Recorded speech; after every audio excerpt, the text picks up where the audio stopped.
Ultimo giorno di scuola per Akragas e Cus Palermo, i padroni di casa che cercano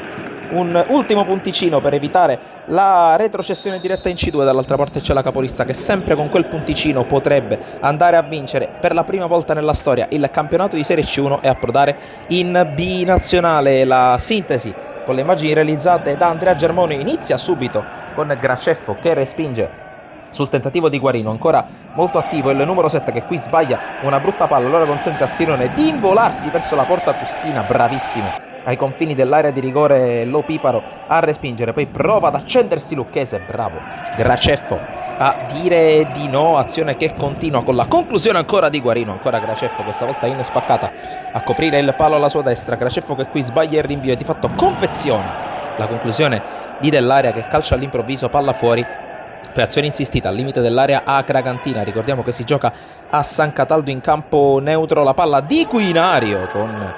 l'intervento ancora in spaccata di Graceffo, poi si mette in proprio dell'area che va sul fondo, mette in mezzo e questa volta Marco Quinario la porta, la trova e il gol dell'1-0 del Cus, ancora una volta il 21, importante, decisivo per la squadra di Gianluca Isgro, l'abbraccio con Lo Piparo, il gol del vantaggio per la capolista che insiste questa volta con Lucchese che tocca dall'altra parte per Leto, arma il sinistro, il numero 3, c'è la deviazione di Sirone e palla in calcio d'angolo, prova a farsi vedere allora l'Akragas con questa iniziativa di Zambuto sulla destra, serie di finte, poi prova la conclusione mancina e sfera che si perde a fondo campo. Guarino qui sbaglia il disimpegno, apparecchia per Cillari, la blocca Lo Piparo ma rischia qualcosa il Cus Palermo. Con le immagini passiamo alla ripresa con un pallone recuperato, Comandatore al tiro mancino, la palla respinta ancora da Graceffo, ma occhio a questa punizione col pallone che arriva a Cillari, sinistro sotto la traversa, una bomba da parte del numero 27, palla in fondo al sacco, 1-1, la riequilibria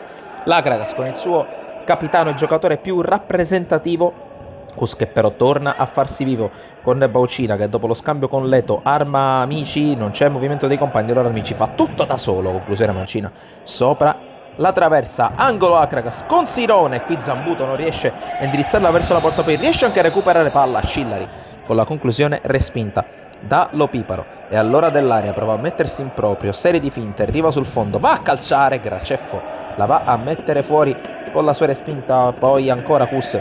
e in qualche modo recupera il pallone, servito Comandatore che spara ancora lui col mancino, respinge ancora una volta Graceffo, poi Dell'Aria, serie di finte contro Zambuto, va all'1 contro 1, lo scarico sotto per Quinario, ancora Dell'Aria col sinistro tra le gambe di Graceffo, 2-1 Cus, segna Andrea Dell'Aria, uno dei giocatori più importanti nonostante sia arrivato nel mercato invernale. I suoi gol e le sue giocate sono state determinanti per un Cus che adesso si mette ad amministrare, qui bravo Lo Piparo sulla conclusione di Cillari, poi anche su quella di Sirone da distanza più ravvicinata. Nel finale arriva ancora una rete per Cillari, la rete del 2-2 della doppietta